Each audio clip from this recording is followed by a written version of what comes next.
164.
Thank you, choir.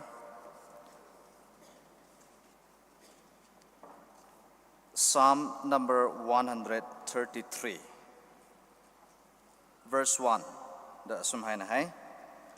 How good and pleasant it is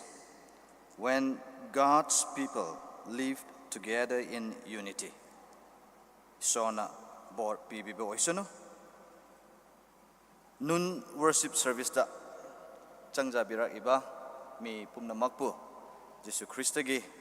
mingda salam pizari. Congregational hymn MBC hymn number 4 asi ekoi mayam lepkat laga sakminasi isai asi sakpo loiraga invocation asi Reverend Sunny Ningshen, President Tangkul Baptist Pastor Association mahangna invocation asi lobigani objecti ekoi mayam lepkat le hairaga congregational hymn asi sakminasi MBC hymn number 4.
Pratna Tausi. Ikoi punna bakpu sembiba ipa shore ngasi su ikoi bu nungsibiduna matam aphaba Manipur Naga Baptist Forum gi first triennial gathering amasung TPPA gi annual gathering gi damakta matam pibire hairaga ngasi nunthin gi thauram payeng mayam pangthokningai ikoi bu matam pinibi damakta ishorna hakpu thagatjabani ngasi nunthin gi thauram pareng mayam si ishorna hakna loinaba program oiningai nahakna loina biu maru oina ngasi Manipur gi oina thopurel pubiriba Naga gi ju singlen singgidamak Pratna tawbibagi thauramni ikoi gi wakan pukning mayam nahakna sengbiduna ikoina Pratna tawbiba mayam se leibak sigi thopurel puribi singgidamakta Pangan oina ningai aphaba achumba lambida teng pang chauna pangbiba oiningai ishor nahakna ikoi gi pap mayam si ikoi bu kanbiba Prabhu Jishu gi mingda haijabisida nahakna yabire hairiga nahaki sengthoiriba sargada lokhatpa yaba Pratna hanbiu hainasu haijabani ikoi gi matam punsi thoram mayam se nahaki khudyada bisinjabani nahakna lobire hairiga nahaki mileng chawkhat ngai su oibiu haina amata ngairba Prabhu Jishu gi mingda haijabani amen Yam ingna pambiu. Thank you, Reverend Sunny. Introduction and presentation ge matam asida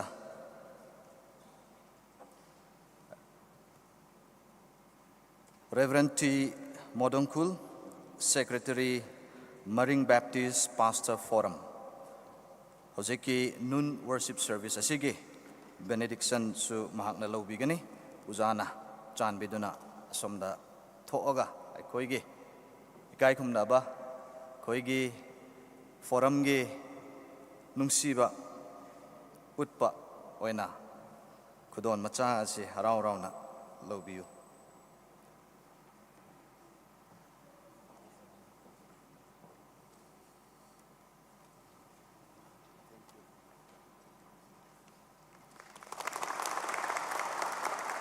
Thank you. Reverend T. Modongkul, uza asi hojik pawa forum masibo yamna saugattuna support tawduna leiba aikoigi member amani uza nasu lakadawriba aikoigi chathagadawriba thabak pumnamaktasu asidagi hennasu suruk yabiduna forum masibo henna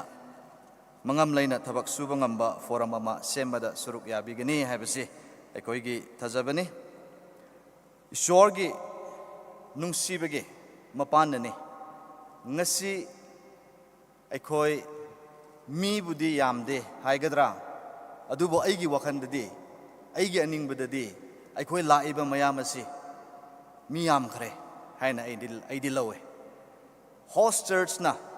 moinadi mi lasingaya lagera arrange toge haibane adubo aikoigi response asi aikoi mobilization tawbudasu aikoigisu asonba awat pusu yam leire loina na program asi thangna duna yamna kolai takhibasu yamna leibagi maramna hosters ke expectation adudi aikoi fulfill tawba ngamdre adubu laiba aikoi mayam asi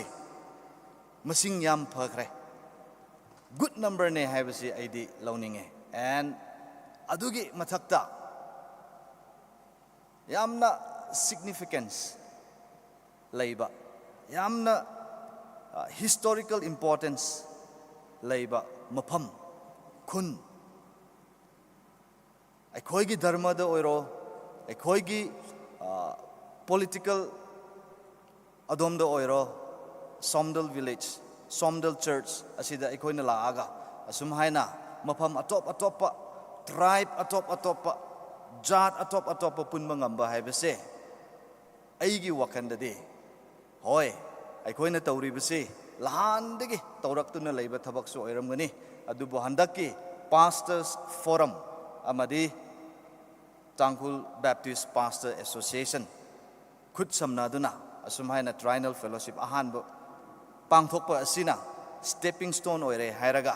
ꯑꯩꯈꯣꯏꯒꯤ mission ꯑꯩꯈꯣꯏꯒꯤ vision ꯑꯁꯤ ꯑꯩꯈꯣꯏꯒꯤ ꯄꯟꯊꯨꯡꯐꯝ ꯑꯩꯈꯣꯏꯅ ꯄꯥꯝꯖꯔꯤꯕ ꯑꯩꯈꯣꯏꯅ ꯃꯪꯂꯥꯟ ꯐꯥꯎꯅꯤꯡꯗꯨꯅ ꯂꯩꯔꯤꯕ ꯑꯁꯤ ꯐꯪꯕ ꯉꯝꯒꯗ꯭ꯔꯥ ꯍꯥꯏꯕꯁꯤ ꯑꯩꯒꯤ ꯊꯥꯖꯕꯅꯤ ꯏꯁꯣꯔꯅ ꯃꯇꯝ ꯂꯩꯕ ꯈꯤꯕꯤꯛꯇ ꯂꯣꯏꯅꯕꯤꯕ ꯑꯣꯏꯁꯅꯨ ꯍꯥꯏꯕꯁꯤꯁꯨ ꯍꯥꯏꯗꯣꯛꯆꯅꯤꯡꯉꯤ ꯌꯥꯝꯅ ꯐꯣꯔꯆꯨꯅꯦꯠ ꯑꯩꯍꯥꯛꯁꯨ ꯌꯥꯝꯅ ꯐꯣꯔꯆꯨꯅꯦꯠ ꯑꯣꯏꯌꯦ ꯍꯥꯏꯅ ꯂꯧꯏ ꯑꯁꯤꯒꯨꯝꯕ ꯌꯥꯝꯅ ꯇꯥꯡꯂꯕ ꯏꯆꯥꯁꯤꯡꯕꯨ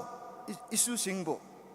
ꯑꯩꯒꯤ ꯃꯤꯕꯨ ꯇꯝꯕꯤ ꯇꯥꯛꯄꯤꯕ ꯌꯥꯕ ꯍꯥꯏꯕꯤꯕ ꯌꯥꯕ ꯑꯐꯕ ꯄꯥꯎ ꯁꯟꯗꯣꯛꯄꯤꯕ ꯌꯥꯕ ꯃꯐꯝꯗ ꯂꯥꯛꯄ ꯐꯪꯕ ꯍꯥꯏꯕꯁꯦ ꯑꯩꯒꯤꯗꯃꯛꯇꯗꯤ ꯌꯥꯝꯅ ꯍꯔꯥꯎꯖꯅꯤꯡꯉꯥꯏ ꯌꯥꯝꯅ ꯂꯦꯝꯖꯅꯤꯡꯉꯥꯏ ꯀꯣꯟꯐꯔꯦꯟꯁ ꯑꯃꯅꯤ ꯍꯥꯏꯕꯁꯤ ꯑꯩ ꯍꯥꯏꯗꯣꯛꯆꯅꯤꯡꯕꯅꯤ ꯑꯗꯨꯒ ꯉꯁꯤꯒꯤ ꯅꯨꯃꯤꯠ ꯑꯁꯤꯗ ꯑꯩꯅ ꯁ꯭ꯄꯦꯁꯦꯜ ꯑꯣꯏꯅ ꯏꯟꯇ꯭ꯔꯣꯗꯛꯁꯟ ꯇꯧꯅꯤꯡꯕꯗꯤ ꯍꯟꯗꯛꯀꯤ ꯐꯥꯔꯁ ꯇ꯭ꯔꯥꯏꯅꯦꯜ ꯀꯣꯟꯐꯔꯦꯟꯁ ꯑꯁꯤ ꯍꯦꯟꯅ ꯃꯄꯨꯡ ꯐꯥꯍꯟꯕꯗꯤ ꯍꯣꯏ ꯄꯥꯁꯇꯔ ꯍꯥꯏꯅ ꯑꯁꯤꯗꯗꯤ ꯌꯥꯎꯔꯦ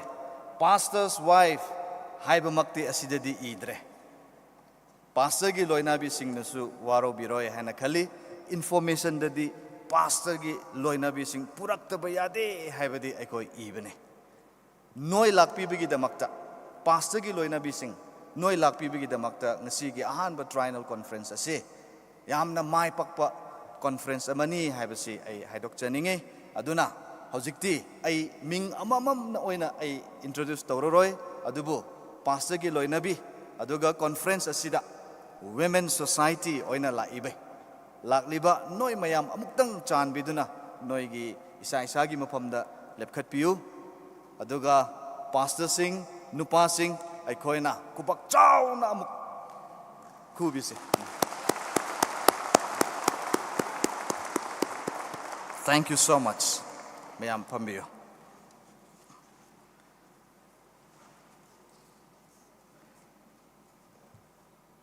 Special song Conference Square na matam asi lobiba matungda act of blessing for the Naga leaders Naga ministers MLAs MP asi forum asige President Reverend Remember Rimai Mahakna act of blessing gi matamasi lobigani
ꯀꯣꯔꯕꯨ ꯌꯥꯝꯅ ꯊꯥꯒꯠꯂꯤ ꯑꯩꯈꯣꯏꯕꯨ ꯏꯁꯣꯔꯒꯤ ꯋꯥꯄꯥꯎꯁꯦ ꯌꯥꯝ ꯏꯁꯩ ꯑꯣꯏꯅ ꯊꯧꯒꯠꯄꯤꯕꯒꯤꯗꯃꯛꯇ ꯆꯥꯕ ꯊꯛꯄ ꯇꯨꯝꯕ ꯅꯨꯡꯉꯥꯏꯀꯣ ꯅꯨꯡꯉꯥꯏꯕ꯭ꯔꯥ ꯇꯥꯡꯈꯨꯜꯗ ꯂꯩꯔꯒ ꯅꯨꯡꯉꯥꯏꯇꯦ ꯍꯥꯏꯔꯤꯗꯤ ꯅꯪꯒꯤ ꯑꯁꯣꯏꯕ ꯑꯣꯏꯔꯝꯒꯅꯤ ꯅꯪ ꯇꯥꯡꯈꯨꯜꯗ ꯂꯩꯔꯤꯕꯅꯤ ꯇꯥꯡꯈꯨꯜ ꯃꯔꯛꯇꯁꯨ ꯁꯣꯝꯗꯜꯗꯅꯤ ꯀꯥꯎꯒꯅꯨꯀꯣ ꯅꯨꯡꯉꯥꯏꯇꯗꯤ ꯍꯥꯏꯔꯛꯑꯣ ꯑꯣꯀꯦ ꯑꯩꯈꯣꯏ ꯄ꯭ꯔꯊꯅꯥ ꯇꯧꯗ꯭ꯔꯤꯉꯩꯗ ꯑꯩꯅ ꯑꯍꯥꯟꯕꯗ ꯀꯩꯃ ꯑꯃ ꯑꯅꯤ ꯄꯥꯡꯊꯣꯛꯆꯅꯤꯡꯉꯤ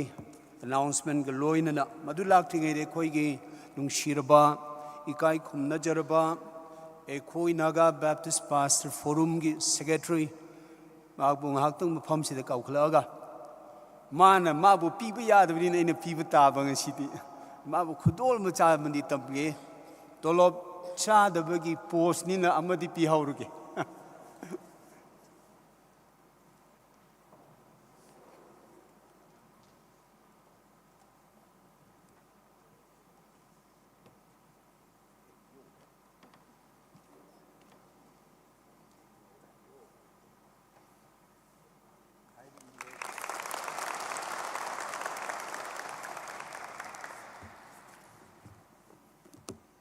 ꯃꯍꯥꯛ ꯑꯁꯤ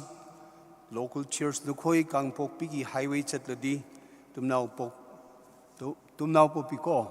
ꯑꯗꯨꯒꯤ ꯆꯔꯆꯀꯤ ꯄꯥꯁꯇꯔꯅꯤ ꯑꯗꯨꯒ ꯑꯩꯈꯣꯏ ꯐꯣꯔꯝ ꯑꯁꯤꯒꯤꯁꯨ ꯌꯥꯝ ꯊꯃꯣꯏ ꯌꯥꯎꯅ ꯀꯠꯊꯣꯛꯄꯤꯔꯒ ꯁꯦꯀ꯭ꯔꯦꯇꯔꯤ ꯑꯣꯏꯅ ꯊꯧ ꯄꯨꯕꯤꯔꯤꯕꯅꯤ ꯑꯁꯤꯒꯨꯝꯕ ꯁꯪꯁꯊꯥꯟ ꯑꯁꯤꯒꯤ ꯊꯧ ꯄꯨꯕ ꯍꯥꯏꯕꯁꯤ ꯑꯔꯥꯏꯕ ꯅꯠꯇꯦ ꯀꯠꯊꯣꯛꯄ ꯁꯔꯨꯛ ꯌꯥꯎꯗꯗꯤ ꯉꯝꯃꯣꯏꯗꯕꯅꯤ ꯑꯗꯨꯅ ꯌꯥꯝ ꯊꯥꯒꯠꯆꯩ ꯐꯤ ꯄꯤꯔꯕꯅꯤꯅ ꯍꯦꯟꯅ ꯑꯃꯨꯛ ꯊꯧꯅꯥꯗ ꯐꯔꯅꯤ ꯍꯧꯖꯤꯛꯇꯤ ꯑꯅꯤꯁꯨꯕꯗ ꯑꯐꯕ ꯋꯥꯄꯥꯎ ꯑꯃ ꯑꯩꯈꯣꯏ ꯇ꯭ꯔꯥꯏꯕꯦꯜ ꯃꯆꯥ ꯍꯥꯏꯕ ꯇꯥꯔꯦ ꯑꯩꯈꯣꯏ ꯂꯥꯏꯔꯤꯛ ꯄꯥꯕ ꯈꯔ ꯁꯣꯠꯊꯒꯗꯧꯔꯦ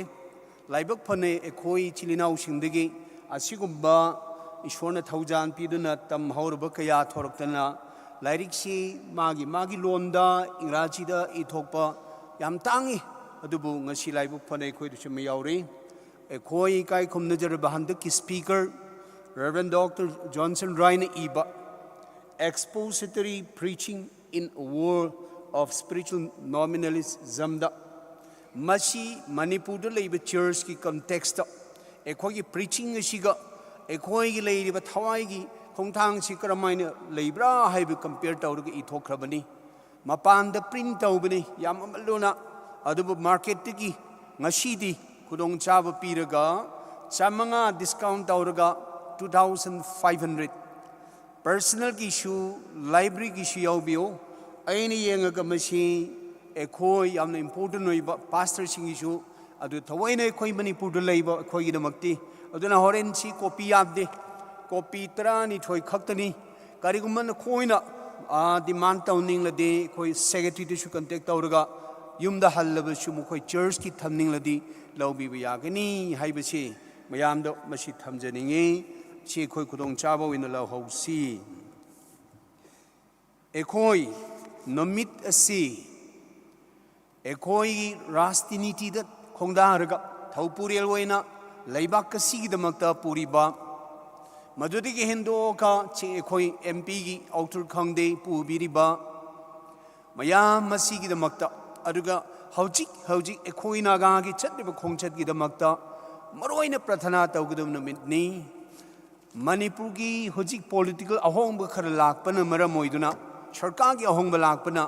mayam singa sidi sida lakpa ngam khidre mayekidi moi lakkadabani ngasi se lakpa ngamba makhaidi emere sing mayam lakkani hairamani adubu ekhoi mayam na khangi dungai madu lakpa situation ahongba lakpa digi laktabani moi laklabasu ekhoi gi prathana di paikhatkani madu mayam da sengdok hanningbani ojikti ekhoi prathana taunanaba taurase madu aina telapna wahai karab haige ishori wa bishoy ama lauraga anda ngasi nungthin gi oina aduga madugi tungda ekhoi gi secretary na pathok pirasunu ekhoi mla khangde mayam khangi adu loina phajana khangaga haudu hujik ekhoi mla oidi basing mkhoi gi mana pathoga ekhoi prathana do mathang mana oina paikhat lasi Ingraji oina paaba tare. Jeremiah chapter 30 verse 8-9. In that day, declares the Lord Almighty, I will break the yoke of their necks and will tear off their bones. No longer will foreigners enslave them. Instead,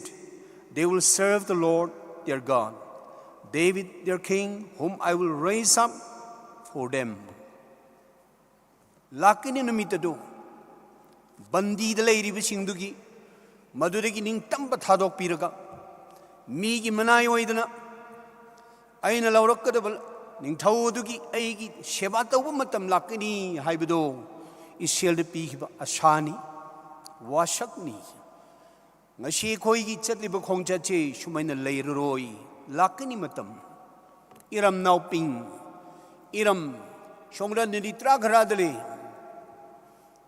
ka chaps, ka khanang, ka chot atam ngavai, achu iram ni pastor hiya ka manipui, radakali hi. Paichona kavang saru ko, tuk langin siyasa ranang shikai dele, chitrani na atum le khalami leko, ili shepa saura mirau masali mera chahai dele,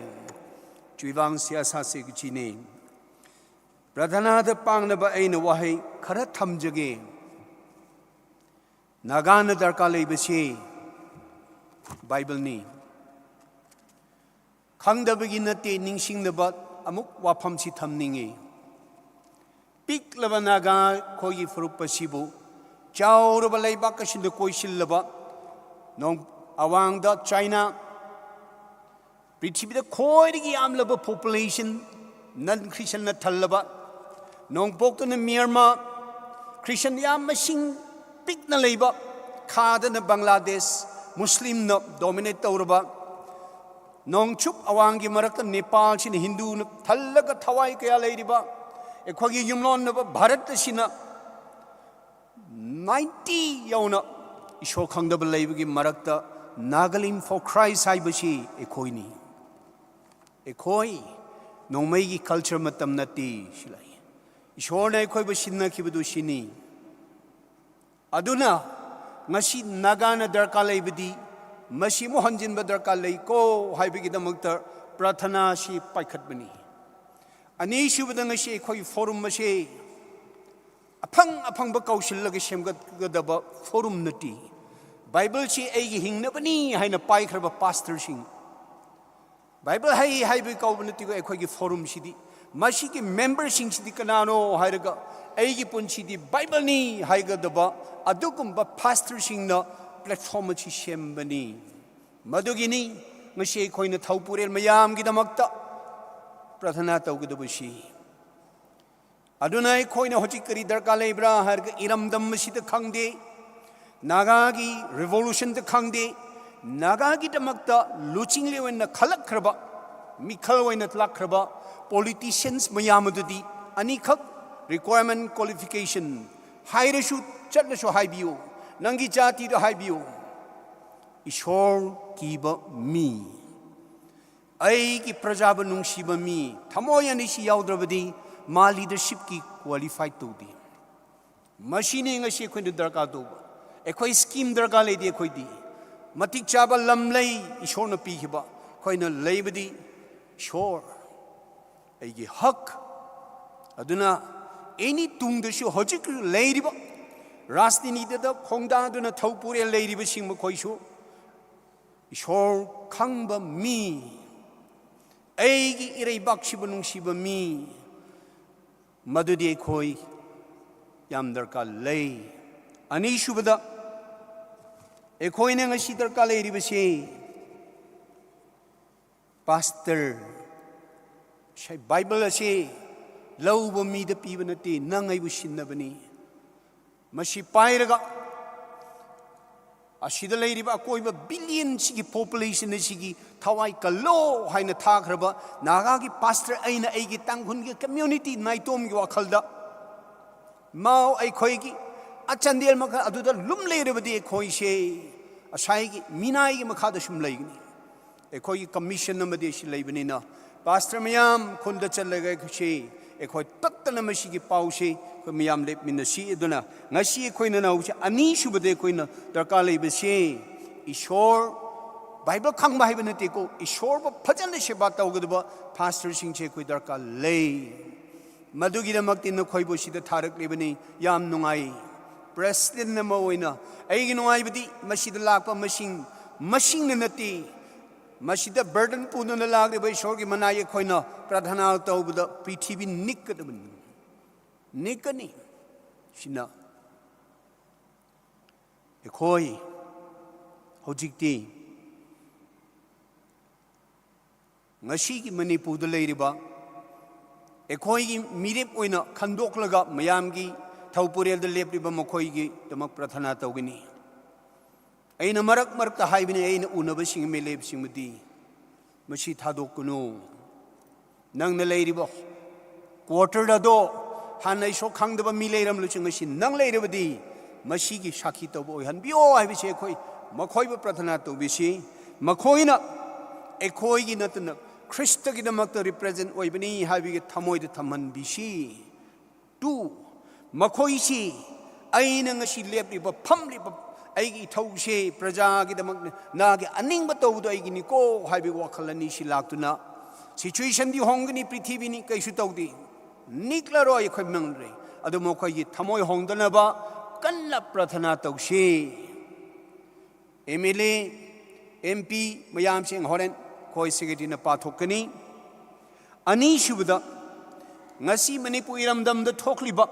pamdaba thauduk kiyasi chahi tara da chung thoktune khoisi mayam chi chaukhat lambi da su khangde lairik lai su satri gi khongchat tu su khangde chukwari basi prathana tausi prathana nangam da balaiti aduna ngasi Manipur da leiriba situation da shi ekhoi thawaina kuki maitai gi marak da thoklaga sukkuina warak kre makhoi ganglakte victim ekhoi mayam yaukhrabani imbanda lairik tambalai satri kaya si madu da leiba ya tu na koi chai bhugi madu kanghong chai bugum na wa bu mama ma pai khoi ni aduna nga shi phajana ekhoi madu prathana tausi shanti tantu laita ba purak na ba ahum shubada nagai khoi gi political talk ashi chathari paring naina chathari loiba naiti nakalla marom dadi dung shipa ba tan bugum na chatli bani hayeng oi dra am klap ki shumna dana kari oi dra ga khoi realize to kum thoi ishor gi matam ni man hai noma hai ne shai sida lakani ko hai bu ishor na chunate man shi ekhoi gi realize to ai kari wat pra hai bu prathana tausi ekhoi cheri kho gi phaklang da lep khrabani madudadi kanana lu chingi priest nomai pai ba sin lu chingde cheri kho gi phaklang thugai badi bangman mayam lai guru mayam na mang thara ga isai sakbada mathanda kai khaba pangal do sida yauri maduna nga sidi khoi do prathana tawgadabani amuk khanjin haige ahan bada ekhoi ngasi manipur iramdam sida thaupurel wena sharuk yari basing gidamakta ani shubada manipur ekhoi gi lamdam sida thokliba kaya ekhoi na thengnari ba samasya mayam si athumai mayam do koklaga ekhoi cha shu singbu aki khangleitana nungai ne hingba ya bi situation purakna ba ahum shubada ekhoi gi ada atokin lansan lu chinglaga mit pita dana I kaya chendaraga chahi maripu yauna ekhoi chatliba khongcha da she pangthum yaugani maramdi silei aship tawsia ekhoi secretary na ngahak pa thok piraga adum khangnana ba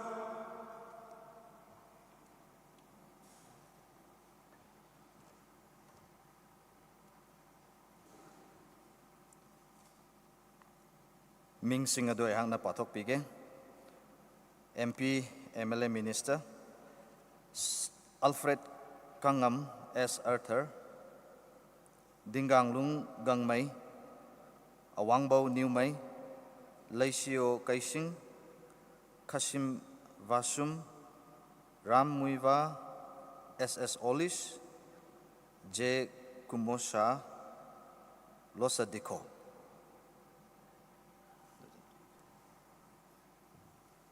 ꯃꯈꯣꯏ ꯑꯁꯤꯗ ꯌꯥꯎꯗ꯭ꯔꯕꯁꯨ ꯑꯩꯈꯣꯏꯒꯤ ꯄ꯭ꯔꯊꯅꯥꯗꯨꯅ ꯃꯈꯣꯏ ꯊꯃꯣꯏꯗ ꯑꯩꯁꯤ ꯀꯔꯤ ꯇꯧꯒꯗꯕꯅꯣ ꯍꯥꯏꯕ ꯅꯤꯡꯁꯤꯡꯂꯒ ꯑꯆꯨꯝꯕꯅ ꯌꯨꯝꯐꯝ ꯑꯣꯏꯔꯒ ꯃꯁꯤꯒꯤꯗꯃꯛꯇ ꯀꯤꯕ ꯂꯩꯇꯅ ꯑꯩꯈꯣꯏꯒꯤ ꯔꯥꯏꯠ ꯍꯛꯁꯤ ꯀꯝꯄ꯭ꯔꯣꯃꯥꯏꯖ ꯇꯧꯗꯗꯨꯅ ꯑꯩꯈꯣꯏꯒꯤ ꯑꯆꯨꯝꯕꯁꯤ ꯀꯝꯄ꯭ꯔꯣꯃꯥꯏꯖ ꯇꯧꯗꯕꯤꯗ ꯃꯌꯥꯝꯒꯤ ꯃꯔꯛꯇ ꯗꯦꯅꯤꯌꯦꯜꯒꯨꯝꯅ ꯂꯦꯞꯄ ꯉꯝꯕ ꯃꯤ ꯑꯣꯏꯅꯅꯕ ꯄ꯭ꯔꯊꯅꯥ ꯇꯧꯕꯤꯁꯤ ꯃꯇꯝ ꯑꯁꯤ ꯑꯩꯈꯣꯏ ꯃꯗꯨꯒꯤ ꯈꯧꯔꯥꯡꯕ ꯂꯥꯛꯂꯤ ꯑꯩꯅ ꯃꯌꯥꯝꯕꯨ ꯃꯥꯒꯤ ꯂꯩꯐꯝꯗ ꯂꯦꯞꯈꯠꯂꯒ ꯃꯌꯥꯝ ꯈꯣꯟꯊꯣꯛꯅ ꯄ꯭ꯔꯊꯅꯥ ꯇꯧꯃꯤꯟꯅꯅꯤꯡꯉꯦ ꯃꯌꯥꯝ ꯂꯦꯞꯈꯠꯁꯤꯔꯥ ꯑꯩꯈꯣꯏ ꯉꯥꯏꯍꯥꯛꯇꯪ ꯑꯩꯈꯣꯏ ꯈꯣꯟꯊꯣꯛꯅ ꯄ꯭ꯔꯊꯅꯥ ꯇꯧꯁꯤ ꯑꯗꯨꯒ ꯑꯩꯅ ꯂꯣꯏꯁꯤꯟꯒꯦ ꯁꯔꯒ ꯃꯥꯂꯦꯝ ꯁꯦꯝꯕꯤꯕ ꯏꯄꯥꯏꯁꯣꯔ ꯏꯕ꯭ꯔꯥ ꯅꯤꯡꯁꯤꯡꯅꯩ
마렘 셴비의 빠이쇼 나하께 밍다 ngamkhai leidana thagat jare shor piklaba manipugi lamdamda phurub lon dharma kayana pullaga khundamina bagi marakta naga ikhoi shibusu nahaki afaba pauchi sinnarga nagi thaugan taunaba khandokraba jati mo hanbesigdamakta thagat jare shor awang nong poki jidai da tariba जाति की फुरुप की मरकता नागाई कोई ची पिकलब जाति नी अदवो अकोई बदले इरी ब थवाई billion बांगली बसी नाक न शिन्न खरब जाति नी है बसी कोई वो काउहन बिगनो शोर ए कोई ती पॉलिटिकल फ्रीडम तान बनते ए कोई की निंग तम नहीं हिंग लगा नागे अफाव बसी अफाव अपाव से माइकई खुदिंग द थुंगन बसी की निंग तम बदो थवाई कया नंगाई रिबनी शोर अदुन नहागी सेवा फंगन बिक्रो शोर ꯑꯩꯈꯣꯏꯒꯤ ꯋꯥꯈꯜꯁꯤꯅ ꯏꯁꯣꯔꯕꯨ ꯀꯥꯎꯊꯣꯛꯈꯤꯕꯅ ꯃꯔꯝ ꯑꯣꯏꯗꯨꯅ ꯉꯁꯤꯗꯤ ꯑꯩꯈꯣꯏ ꯃꯁꯦꯟ ꯎꯪꯅꯔꯒ ꯑꯩꯈꯣꯏꯁꯦ ꯆꯥꯎꯈꯠꯄꯁꯨ ꯍꯩꯗ ꯂꯥꯟꯊꯣꯛꯄꯁꯨ ꯍꯩꯗꯅ ꯑꯋꯥꯕꯗ ꯂꯩꯔꯤ ꯑꯗꯨꯕꯨ ꯉꯁꯤ ꯐꯥꯁꯇꯔ ꯃꯌꯥꯝ ꯆꯪꯁꯤꯜꯂꯒ ꯅꯍꯥꯛꯀꯤ ꯃꯤꯡꯗ ꯍꯥꯏꯖꯈꯤꯕꯗꯤ ꯅꯨꯃꯤꯠ ꯑꯁꯤꯗꯤ ꯁꯔꯒꯗ ꯏꯄꯥꯅ ꯅꯤꯡꯕꯗꯨ ꯇꯥꯏꯕꯪꯗ ꯄꯥꯡꯊꯣꯛꯄ ꯑꯣꯏꯖꯔꯁꯅꯨ ꯏꯁꯣꯔ ꯃꯇꯝ ꯑꯁꯤꯒꯤ ꯁꯥꯁꯟ ꯄꯥꯏꯕꯗ ꯊꯧꯄꯨꯔꯦꯜ ꯑꯣꯏꯅ ꯌꯥꯎꯔꯤꯕꯁꯤꯡ ꯅꯥꯒꯥꯒꯤ ꯄꯣꯂꯤꯇꯤꯀꯦꯜ ꯈꯣꯡꯆꯠꯇ ꯂꯨꯆꯤꯡꯂꯒ ꯃꯥꯡ ꯊꯥꯔꯤꯕꯁꯤꯡ ꯑꯩꯈꯣꯏꯅ ꯄ꯭ꯔꯊꯅꯥ ꯇꯧꯈꯤꯕꯁꯤ ꯃꯈꯣꯏꯒꯤ ꯂꯩꯐꯝꯗ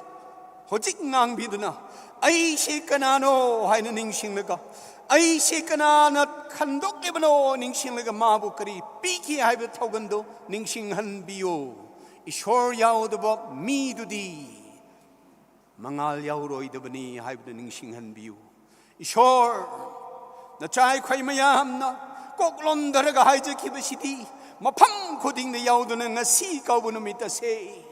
ꯀꯅꯥꯒꯨꯝꯕꯅ ꯂꯥꯜꯂꯝꯕꯁꯨ ꯈꯜꯂꯝꯗ꯭ꯔꯕꯁꯨ ꯏꯁꯣꯔꯕꯨ ꯃꯥꯏ ꯑꯣꯟꯁꯤꯟꯕ ꯅꯨꯃꯤꯠ ꯑꯣꯏꯍꯟꯕꯤꯌꯨ ꯑꯩꯒꯤ ꯊꯧꯄꯨꯔꯦꯜ ꯃꯌꯥꯝꯒꯤ ꯊꯃꯣꯏꯗ ꯏꯁꯣꯔꯅ ꯁꯣꯛꯄꯤꯌꯨ ꯏꯁꯣꯔ ꯑꯗꯨꯒ ꯏꯁꯣꯔ ꯏꯔꯝꯗꯝ ꯃꯅꯤꯄꯨꯔꯗ ꯑꯩꯈꯣꯏ ꯋꯥꯔꯦ ꯂꯨꯆꯤꯡꯕ ꯈꯪꯗꯦ ꯄ꯭ꯔꯖꯥ ꯈꯪꯗꯦ ꯑꯉꯥꯡ ꯅꯨꯄꯤ ꯃꯌꯥꯝ ꯉꯁꯤꯗꯤ ꯍꯤꯡꯕꯒꯤ ꯄꯨꯟꯁꯤꯗ ꯑꯋꯥꯕ ꯀꯌా ꯑꯩꯈꯣꯏ ꯃꯥꯌꯣꯛꯅꯔꯤꯕꯅꯤ ꯏꯁꯣꯔ ꯏꯪꯊ ꯇꯞꯊꯕꯗꯤ ꯁꯅꯥ ꯂꯨꯄꯥꯅ ꯄꯤꯗꯦ ꯏꯁꯣꯔ ꯅꯉꯣꯟꯗꯒꯤ ꯊꯣꯛꯄꯅꯤ ꯑꯗꯨꯅ ꯏꯁꯣꯔ ꯑꯩꯈꯣꯏꯕꯨ ꯑꯃꯨꯛꯇꯪꯗꯤ ꯇꯟꯗꯨ ꯂꯩꯇꯥꯕ ꯄꯨꯟꯁꯤꯗꯨ ꯄꯤꯕꯤꯗꯨꯅ ꯂꯝꯗꯝꯁꯤ ꯃꯍꯧꯁꯥꯒꯤ ꯅꯨꯡꯁꯤꯕ ꯄꯨꯟꯁꯤꯗꯨ ꯄꯨꯕꯤꯔꯛꯑꯣ ꯍꯥꯏꯕꯁꯤ ꯑꯩꯈꯣꯏ ꯃꯌꯥꯝꯒꯤ ꯄ꯭ꯔꯊꯅꯥꯅꯤ ꯏꯁꯣꯔ ꯁꯣꯝꯗꯜꯗ ꯅꯆꯥ ꯃꯌꯥꯝ ꯂꯥꯛꯂꯒ ꯏꯁꯣꯔ ꯍꯥꯏꯅ ꯑꯩꯈꯣꯏ ꯏꯃꯥ ꯏꯕꯦꯟ ꯃꯌꯥꯝ ꯌꯥꯎꯅ ꯍꯥꯏꯖꯈꯤꯕꯁꯤꯗꯤ ꯁꯣꯏꯗꯅ ꯑꯩꯈꯣꯏꯒꯤ ꯏꯆꯥ ꯏꯁꯨꯁꯤꯡꯅ ꯌꯦꯡꯂꯛꯂꯒ ꯃꯗꯨꯉꯩꯗ ꯏꯄꯥ ꯑꯩꯈꯣꯏꯅ ꯈꯨꯔꯨꯛ ꯈꯨꯗꯅ ꯄ꯭ꯔꯊꯅꯥ ꯇꯧꯕꯒꯤ ꯃꯍꯩꯅꯤ ꯍꯥꯏꯕꯒꯤ ꯈꯣꯡꯊꯥꯡ ꯑꯣꯏꯅ ꯂꯩꯍꯧꯔꯁꯅꯨ ꯍꯥꯏꯅ ꯑꯃꯠꯇ ꯉꯥꯏꯔꯕ ꯖꯤꯁꯨ ꯈ꯭ꯔꯤꯁꯇꯒꯤ ꯅꯥꯝꯗ ꯏꯕꯨꯡꯉꯣ ꯅꯍꯥꯛꯀꯤ ꯃꯤꯡꯂꯦꯟꯗ ꯏꯄꯥ ꯏꯁꯣꯔꯒꯤ ꯃꯐꯝꯗ ꯅꯣꯂꯨꯛꯅ ꯄꯨꯅꯦꯝꯖꯕꯅꯤ 아멘 ꯌꯥꯝꯐꯝꯁꯤ ꯍꯧꯖꯤꯛ ꯑꯩꯈꯣꯏꯁꯦ ꯉꯍꯥꯛ ꯃꯄꯥꯟ ꯊꯣꯛꯑꯒ ꯇꯤ ꯕ꯭ꯔꯦꯛ ꯈꯔ ꯂꯩꯒꯅꯤ ꯍꯥꯏꯕ ꯀꯥꯔꯣꯗꯨꯗꯤ ꯀꯥꯗ ꯑꯗꯨꯝ ꯍꯥꯏꯕꯤꯌꯨꯔꯥ okay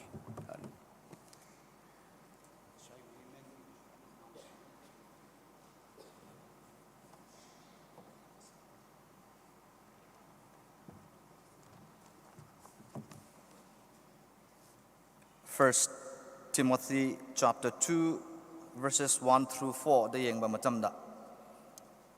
thoburel singi da makta ningthau singi da makta authority da laiba singi da makta prathna tawbiga dabani haiba ase ningsingba ga loinana hojik ekhoina program da yauriba Naga leaders Naga ministers MLAs MP singi da makta act of blessing paikat pikiba sogi manai Reverend Remember Rimai Naga Baptist Pastor Forum ge president sona nakim thakta board pinabiba oisunu Holy Communion ngasai ayuk tusu information pibi khrabani adugi sample or natraga adugi maramda henna information detailed information khangningba pamba leiragadi help desk da hangbiba yagani phangbigani aduga hojik ekhoigi nun service asi ekhoi mapan thoaga ngahaktang ekhoi tea break lominasi mi mayam ekhoi asomda dining hall da chatle haraga tea break ekhoi gi damak te arrange tawduna le loina na women singi assembly su leigani haibra o sakmai khangna bo ina ko aikoina nupa singna sida aikoigi assembly phamba matamda mifam phamba matamda noi women sing nusu mapanda oigadra kadai da oigadra noi prayer house da noi su phaminaraga pratna to minabagi matam laigani haibasi mi mayam da khanghanjabani horengi evening worship service asigi leader David Shah, Pastor Lakame Baptist Church, PNBA. conference choir na choir asi phambigani. Invocation asi Dr. Rathaipau Riamai, General Secretary RBCC.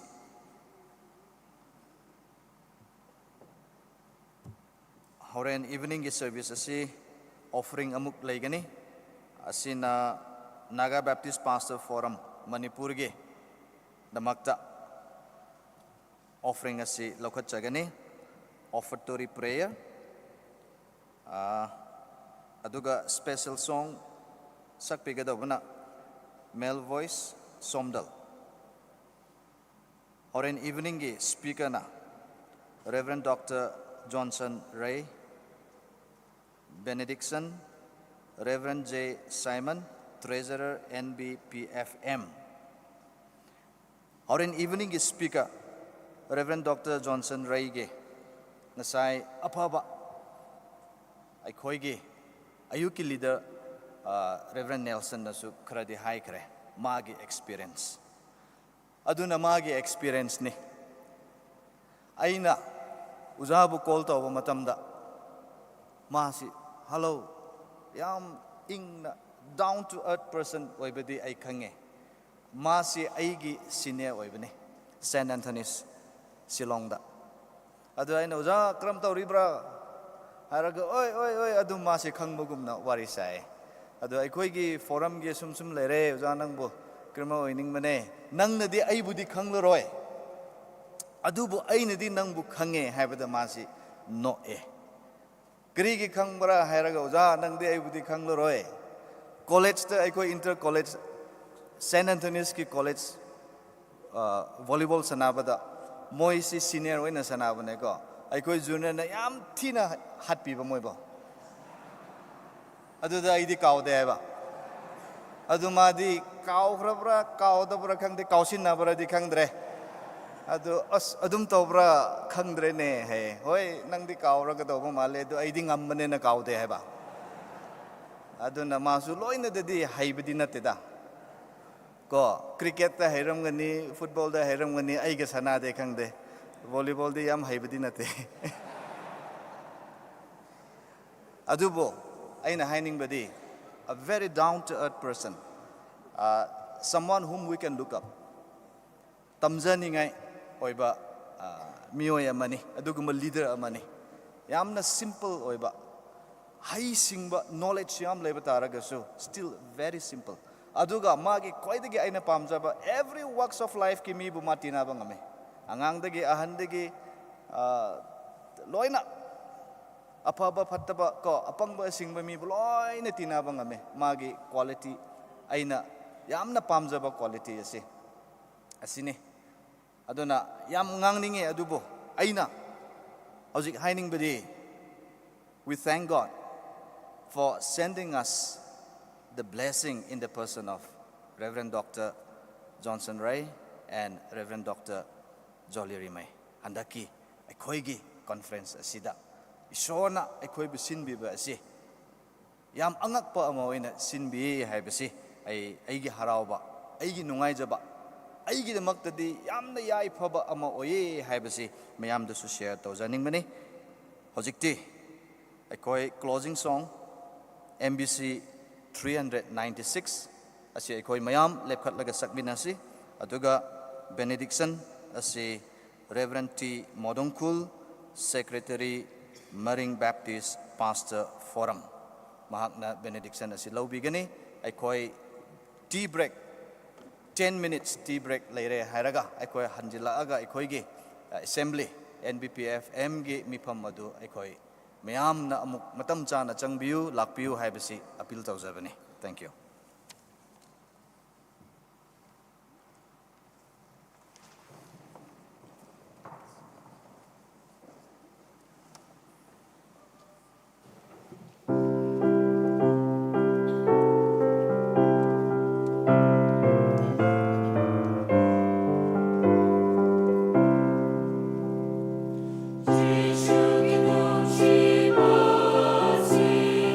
Oh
Mayam Ishor da hai jase prarthana tause sembiba mapu Ishor naga haiba phurup asibu politically, spiritually, socially aikhoi bu pon han biba lingkhat biba thaujal na thalaba mapu Ishor nak ku thagat chabani Ishor nhaki ningthau leiba ki purpose taibang panda lingkhat pa ngamnabagi damakta nahak na aikhoi bu taibang panda thare hairaga nahaki ningthau leiba lingkhat nabagi damakta semgat nabagi damakta thabak suhan biba aikhoi gi karisu natraba aikhoi gi punsi tolaba aikhoi mayam gi punsi sibu pap na chelaga su nahak na sizin nabibagi damakta ngamkhai ledina harau jabani ngamkhai ledina thagat jabani naga haiba Phurup asida thabak suduna church ministry da thabak suduna lairiba aikhoi mayam asibusu nahakna thadok pidaduna aikhoi gi maram oktaba aikhoi gi pap kya chenduna lairam lagasu nahakna kok piduna nahaki ningthau leiba ki damakta nahaki natik nakun gi damakta aikhoi mayam gi punsi se nahakna sijinna biu Ishor nahaki ningthau leiba ki damakta aikhoi gi punsi si oihan biu amuka hana aikhoi gi lemhoriba punsi si chu nangonda sinajabani Ishor Naga Baptist Pastors Forum gi aims and object punamakchi aikhoi president na ꯏꯁꯣꯔ ꯅꯍꯥꯛꯀꯤ ꯃꯥꯡꯗ ꯅꯍꯥꯛꯀꯤ ꯊꯕꯛ ꯁꯨꯕ ꯃꯌꯥꯝꯒꯤ ꯃꯃꯥꯡꯗ highlight ꯇꯧꯈ꯭ꯔꯕꯅꯤ ꯃꯁꯤ ꯏꯁꯣꯔ ꯅꯍꯥꯛꯀꯤ ꯑꯅꯤꯡꯕꯃꯛꯅꯤ ꯍꯥꯏꯅ ꯑꯩꯈꯣꯏ ꯊꯥꯖꯩ ꯅꯍꯥꯛꯀꯤ ꯑꯄꯥꯝꯕꯃꯛꯅꯤ ꯍꯥꯏꯅ ꯊꯥꯖꯩ ꯄꯥꯟꯗꯝ ꯑꯁꯤꯕꯨ ꯄꯟꯊꯨꯡꯐꯝ ꯌꯧꯗ꯭ꯔꯤꯕ ꯐꯥꯎꯕ ꯊꯕꯛ ꯑꯣꯏꯅ ꯅꯤꯡꯊꯤꯖꯅ ꯄꯥꯡꯊꯣꯛꯇ꯭ꯔꯤꯕ ꯐꯥꯎꯕ ꯅꯥꯒꯥꯒꯤ ꯄꯥꯁꯇꯔ ꯃꯌꯥꯝꯁꯤꯕꯨ ꯊꯃꯣꯏꯅꯨꯡꯗ ꯅꯍꯥꯛꯅ ꯊꯧꯒꯠꯄꯤꯔꯦ ꯍꯥꯏꯔꯒ ꯏꯁꯣꯔ ꯅꯍꯥꯛꯀꯤ ꯑꯅꯤꯡꯕꯃꯛꯇꯨ ꯇꯥꯏꯕꯪꯄꯥꯟꯗ ꯄꯥꯡꯊꯣꯛꯄ ꯉꯝꯅꯉꯥꯏꯒꯤꯗꯃꯛꯇ ꯑꯃꯨꯛꯀ ꯍꯟꯅ ꯏꯁꯣꯔ ꯅꯍꯥꯛꯀꯤ ꯊꯧꯖꯥꯜꯗꯨꯕꯨ ꯈꯨꯔꯨꯝꯗꯨꯅ ꯅꯤꯖꯕꯅꯤ ꯉꯁꯤ ꯅꯨꯡꯊꯤꯟꯒꯤ ꯑꯩꯈꯣꯏ ꯁꯔꯚꯤꯁ ꯑꯁꯤꯁꯨ ꯅꯍꯥꯛꯅ ꯍꯧꯗꯣꯛꯄꯤꯗꯨꯅ ꯍꯔꯥꯎ ꯅꯨꯡꯉꯥꯏꯅ ꯂꯣꯏꯁꯤꯟꯕꯤꯔꯦ ꯊꯥꯒꯠꯆꯕꯅꯤ ꯂꯦꯝꯍꯧꯔꯤꯕ ꯊꯧꯔꯝ ꯈꯨꯗꯤꯡꯃꯛꯁꯤꯁꯨ ꯅꯉꯣꯟꯗ ꯁꯤꯟꯅꯖꯕꯅꯤ ꯑꯩꯈꯣꯏꯒꯤ ꯄꯨꯟꯁꯤꯁꯨ ꯅꯉꯣꯟꯗ ꯄꯤꯁꯤꯟꯖꯕꯅꯤ ꯄꯨꯝꯅꯃꯛꯁꯤ ꯑꯩꯈꯣꯏꯕꯨ ꯑꯃꯨꯛꯀ ꯍꯟꯅ ꯂꯧꯕ ꯂꯥꯛꯀꯗꯧꯔꯤꯕ ꯄ꯭ꯔꯚꯨ ꯖꯤꯁꯨ ꯈ꯭ꯔꯤꯁꯇꯒꯤ ꯃꯤꯡꯂꯦꯟꯗ ꯁꯣꯟꯗꯨꯅ ꯅꯤꯖꯕꯅꯤ ꯑꯥꯃꯦꯟ